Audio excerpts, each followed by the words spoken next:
اب ایک جانب تو نریندر مودی نے پاکستان کو ڈائریکٹ دھمکی دے دی ہے، تو وہیں دوسری جانب بہت اہم اور حساس خبر ہے کہ اس وقت پاکستان پر 3 اطراف سے اٹیک ہوا ہے۔ انڈیا آپ کو وہاں باندھ کے مارے گا امریکہ کے ساتھ اور اسرائیل کے ساتھ مل کے، کہ آپ کو پانی بھی نہیں ملے گا۔ بھارتی فوج نے تتا پانی جو کہ LOC کا علاقہ ہے وہاں پر فائر کھول دیا ہے، اور خوارج نے شانگلہ KPK کی پہاڑیوں سے حملہ کیا ہے۔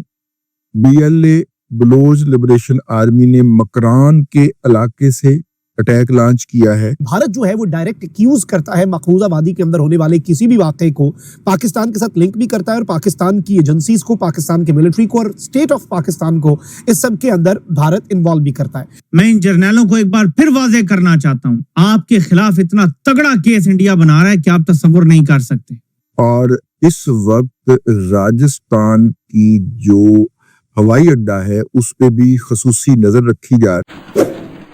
آپ نے سب سے پہلے گھبرانا نہیں ہے، بحیثیت قوم ہم اس کا مقابلہ کریں گے۔ پاکستانیوں ذرا صورتحال کو دیکھیں، امریکہ کا وائس پریزیڈنٹ بھارت میں، اور ایک حملہ ہو جاتا ہے مقبوضہ کشمیر میں، الزام آتا ہے لشکر طیبہ، ٹورسٹ مار دیے جاتے ہیں۔ کیا جرنیلوں کو لگتا تھا کہ بھارت کے ساتھ دوستی کی پینگیں بڑھائیں گے تو وہاں سے ڈسنا ختم ہو جائے گا؟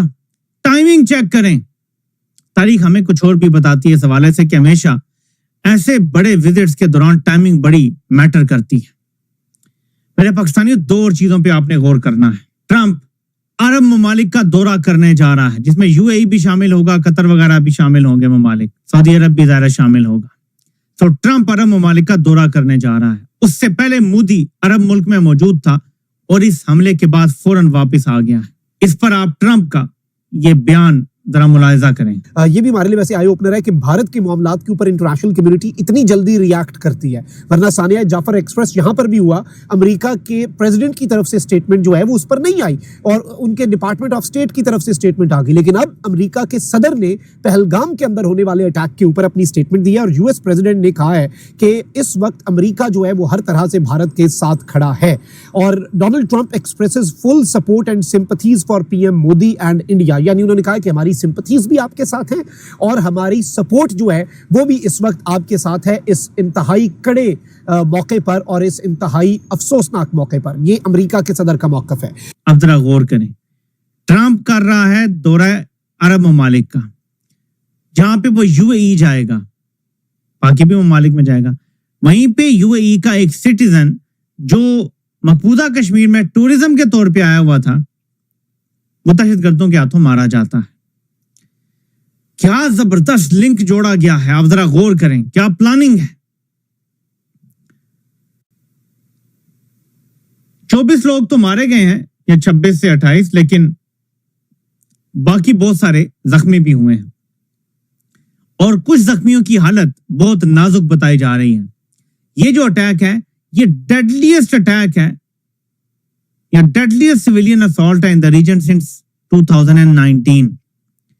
2019 کے پلوامہ حملے کے بعد کا یہ سب سے بڑا اٹیک بتایا جا رہا ہے۔ انڈیا کا پرائم منسٹر اپنا سعودی عرب کا وزٹ شارٹ کر کے واپس آ رہا ہے، اور اس وقت بھارت کی جانب سے پاکستان کے اوپر، اس سے پہلے بھی آپ نے دیکھا کہ بھارت کے اندر جو کچھ بھی ہو، پلوامہ بھی ہوا، تو اس کے بعد بھی نریندر مودی جو ہے اس نے پاکستان کو دھمکی دی۔ اچھا، ریسنٹ ٹائمز کے اندر آپ نے عید کے دنوں میں دیکھا ہوگا کہ بھارت جو ہے اس کی جانب سے LOC کی خلاف ورزی بھی بڑے عرصے بعد کی گئی، اور شدید ترین فائرنگ کا تبادلہ جو ہے وہ ریسنٹ ٹائمز کے اندر ہوا ہے LOC کے اوپر بڑے عرصے بعد۔ نارملی ایسی خبر جو ہے پچھلے بہت سے عرصے کے اندر ہم نے ایسی خبریں نہیں سنی۔ اب جو لیٹسٹ ڈیولپمنٹس ہیں وہ سمجھیے گا، جب بھارت ایسا کچھ کرتا ہے، اچھا ان دنوں میں بھی پاکستان جو ہے اس کی طرف سے پاکستان ایئر فورس جو ہے وہ بھی الرٹ ہو گئی، اور ان دنوں میں یہ بھی خبر چلی کہ جی پچھلے دنوں میں، یہ 2-3 ہفتے پرانی بات ہے، کہ جی کوئی پھڈا بنا ہے، کوئی تنازع بنا وہاں پر، اور کوئی جہاز بھارت کا گرا۔ although ایسی خبر نہیں تھی، لیکن پاک ایئر فورس کی جو آپریشنل مختلف کمبیٹ فلائٹس ہوتی ہیں ان کا آغاز کر دیا گیا تھا۔ اس کا ایک مقصد تو یہ بھی ہوتا ہے کہ آپ اپنی تیاری کریں، دشمن جو ہے وہ اسے بھی ایک میسج کمیونیکیٹ ہو جائے کہ بھائی ہم تیار ہیں۔ اب ویسٹ اور ایسٹ دونوں بارڈرز، اب یہ کس طرح سے، یعنی دنیا کی کوئی قوم کسی فوج کے لیے یہ ممکن نہیں ہوتا کہ وہ اپنے ہر سرحد کے ہر جانب بھی لڑ رہی ہو، اور اس وقت بھی جب یہ، اب آپ اسرائیل کی مثال دیں گے، وہ ایک مختلف بالکل جنگ تھی، امریکہ اس کے ساتھ تھا، یورپ اس کے پیچھے تھا۔ تو یہ ایک انتہائی تشویشناک ڈیولپمنٹ ہے. ظاہری بات ہے پاکستان کے لیے اس وقت بہت سے چیلنجز آلریڈی ہیں, اکنامک چیلنجز ہیں, پولیٹیکل چیلنجز ہیں, سیکیورٹی کے چیلنجز جس میں دہشت گردی ہے, پھر افغانستان والا بارڈر ہے, اور اب ایل او سی کے اوپر بھی اب ہائی الرٹ. تو آبویسلی یہ تو قیاس میں ہی نہیں نہ آ سکتا کہ پاکستان ایئر فورس اس وقت ہائی الرٹ نہ ہوئی ہو, اور سرویلنس جو ہے اور اپنا ایئر ڈیفنس سسٹم جو ہے اسے مزید مربوط نہ بنایا جا رہا ہو ایز آف وی اسپیک جس وقت ہم بات کر رہے ہیں. کیونکہ نارملی بھارت جو ہے وہ رات کی تاریکی کا فائدہ اٹھاتا ہے, اور رات کی تاریکی میں بھارت جو ہے وہ کارروائیاں کرتا ہے, اور اس طرح کی کارروائیاں کوئی نئی بات نہیں ہے انڈیا کے لیے پاکستان کے حوالے سے. کہ پہلے تو یہ تیار ہو جائیے کہ اب بارڈرز ہاٹ ہوں گے, کشمیر کا تو لازماً ہاٹ ہوگا, جس کا مطلب ہے 24 آورز کی ویجیلنس, ریڈ الرٹ پاکستان کو جانا پڑے گا. اور کشمیر کے بارڈر سے اگر یہ بات پھیل گئی پورے انٹرنیشنل بارڈر تک, جیسے واجپئی اور مشرف کے زمانے میں ہوا تھا, اس وقت سولجر آمنے سامنے کھڑے ہوئے تھے, اور جو ٹرم استعمال ہوتی تھی پوری دنیا میں کہ وہ آئی بال ٹو آئی بال کھڑے ہوئے ہیں. تو اگر پورے بارڈرز پہ جانا پڑتا ہے, اس میں ہائی الرٹ پہ جانا پڑتا ہے, تو ہائی الرٹ کا مطلب ہے ہائی, یعنی پیسہ, ہائی ایکسپینس, پیسہ چاہیے نا بھائی, اس کے لیے ایکسٹرا فورس چاہیے. ایئر فورس وہ ریڈ الرٹ پہ جائے گی, سارے ریڈار آن کرنے پڑیں گے. اب یہ ہو گیا نا, تو ایک طرف سے یہ والا بارڈر ہاٹ ہو جائے گا.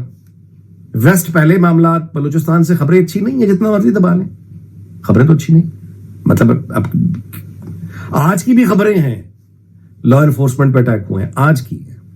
تو اب جب کہ خطرہ بالکل سر پہ آ گیا ہے, تو اب اتحاد کی, اتفاق کی ضرورت ہے یا نہیں ہے, اپنے آپ سے پوچھ لیجیے.